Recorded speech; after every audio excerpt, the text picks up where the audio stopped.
Bon, let's go, let's go. Dans cette vidéo, je vais t'expliquer comment faire pour traiter n'importe quelle objection que tu reçois par message. Et comment traiter surtout l'objection «je ne suis pas intéressé». Alors, j'ai déjà fait une vidéo où je parlais de comment traiter les objections. La majeure partie du temps, 80% du temps, 80% du temps, ce sera de recadrer l'objection. Lorsqu'un prospect te dit «je ne suis pas intéressé», lorsqu'un prospect te dit «je ne suis pas intéressé», ce que tu vas faire, c'est de le recadrer. Tu vas embrasser ces mots, tu vas reprendre ses propres mots. Je comprends que tu n'es pas intéressé, etc. Je viens voir si je peux t'aider à avoir un bénéfice. Donc là, ça te permet d'enlever la confrontation et d'enlever l'ego de ton prospect. Voilà un exemple à faire sur ton vocal. Écoute, je comprends que je viens vraiment te contacter pour voir si je peux t'aider à développer dans le besoin de bienveillance. J'ai une petite question pour toi, c'est vraiment des questions maximum de 45 minutes. Comment, comme tu sais que ce n'est que question de priorité, dis-moi en quoi ce ne sera pas pertinent pour toi de consacrer maximum 5 minutes de ta journée pour voir si je peux t'aider. Sachant qu'au meilleur des cas, sans sa situation, au pire des cas, c'est élargir ton réseau. Ensuite, l'objection, je ne suis pas intéressé indirectement. Le but, c'est de recadrer en mettant les bénéfices de la conversation et en réduisant le risque. Écoute, je comprends que je viens vraiment te contacter pour voir si je peux t'aider à développer ton entreprise.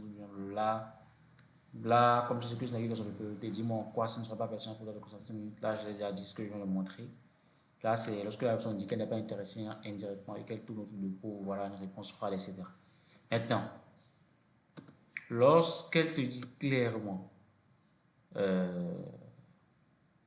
ou voilà, tu peux également, lorsqu'elle te dit clairement, je ne suis pas intéressé, ce que tu vas dire, c'est pas quoi tu n'es pas intéressé. Un peu avec un recadrage derrière. Parce qu'en fait, tu n'as pas proposé d'accompagnement, quoi que ce soit. Tu vois. Parce que c'est ce que la plupart des messages que tu recevras, c'est je ne suis pas intéressé par du coaching ou ton accompagnement, etc. Blablabla. Tu vas recadrer, tu dis par quoi est-ce que tu n'es pas intéressé concrètement et tu mets un emoji, etc. Parce que là, tu n'as pas parlé, tu dis vu qu'on ne parle absolument pas d'accompagnement ou de quoi que ce soit. Voilà. Par quoi est-ce que tu n'es pas intéressé puisqu'on ne parle pas d'accompagnement, de coaching ou de quoi que ce soit. Donc, les gens sont tellement braqués, ils ont tellement peur qu'on leur vende qu'ils se braquent et qu'ils ne sont pas ouverts d'esprit. Et c'est pareil pour toi qui regardes cette vidéo. Toi aussi, tu dois changer de mindset. Si tu dois être ouvert d'esprit, si tu veux penser comme un entrepreneur, si tu dois voir les opportunités devant toi, tu dois être capable de te remettre en question. Tu dois être capable de rester dans un état d'humilité et d'accepter d'aller à la découverte des choses. Parce que tu ne sais pas ce que tu ne sais pas. Tu ne sais pas ce que tu ne sais pas. D'aller à la découverte des choses que tu ne sais pas. Voilà. Voilà, du coup, comment faire pour traiter l'objection? Je ne suis pas intéressé.